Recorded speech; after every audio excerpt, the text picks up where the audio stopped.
السلام علیکم۔ ہم بناتے ہیں اسلامک ٹاپک ویڈیو۔ قوم داؤد، حضرت داؤد علیہ السلام کی قوم بندر کیوں اور کیسے بنی، تو اس کی فل ڈیٹیل میں ہم آپ کو بتائیں گے کہ یہ قوم اتنی شاہکار قوم تھی، اتنی جو محنت کش قوم تھی، پھر بھی اس نے کیا کیا کہ یہ بندر ہو گئی؟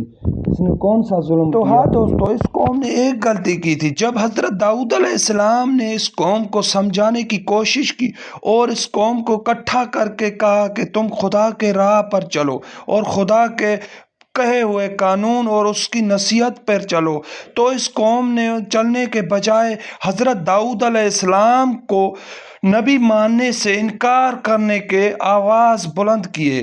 اور جب نبی پاک داؤد علیہ السلام نے خدا کی بارگاہ میں یہ کہا کہ اے میرے پروردگار، میں اس قوم کو سمجھانے کی بہت بڑی کوشش کر رہا ہوں، مگر یہ قوم مجھ سے نہیں سمجھ رہی، تم یا اس کو سمجھاؤ یا اس کو کسی طاقت سے نیست نابود کر دو۔ بس دوستو، حضرت داؤد علیہ السلام کا یہ کہنا تھا اور خدا پاک علیہ السلام تو خدا پاک نے سب سے پہلے یہی کام کیا کہ ان لوگوں کی شکلیں بگاڑ دی، پھر دھیرے دھیرے ان سے اپنی دماغی طاقت چھین لی اور یہ انسان میں سے حیوان بن گئے اور یہ جنگلوں میں جا کر بس گئے۔ اور حضرت داؤد علیہ السلام نے سوچا کہ یہ میری قوم جو ہے دھیرے دھیرے کم کیوں ہو رہی ہے۔ پھر جب حضرت داؤد علیہ السلام نے دیکھا کہ حضرت داؤد علیہ السلام نے سوچا کہ شاید خدا نے میری پکار سن لی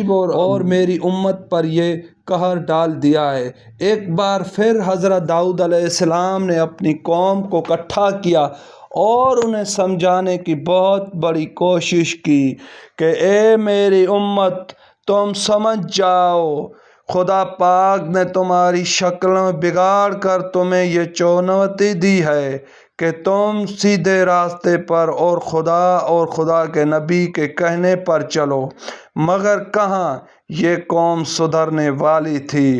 تبھی حضرت داؤد علیہ السلام کو اسی قوم نے کہا کہ ہم تمہیں نہیں خدا کے نبی اور ہم نہیں اپنے نبی تجھے مان رہے ہیں، تم ہمیں جادوگر لگتے ہو۔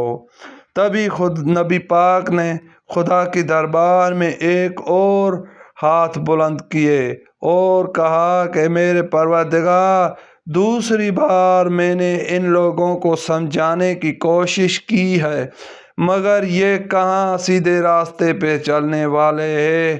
تو جانو اور میری قوم اور تیرے بنائے ہوئے یہ بندے جانے، مجھ سے سمجھنے اور سمجھانے کی بات یہ نہیں سمجھ رہے۔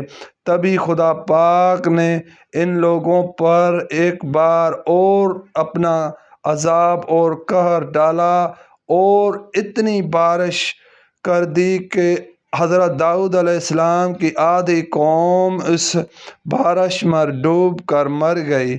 پھر نے تیسری بار حضرت داؤد علیہ السلام نے اپنی قوم کو اکٹھا کیا کہ میرے بچے ہوئے لوگوں، سدھر جاؤ، خدا کا قہر بہت ہی بڑا ہے، تم کو میں سمجھا رہا ہوں کہ خدا کے سیدھے راستے پر چلو اور سدھر جاؤ۔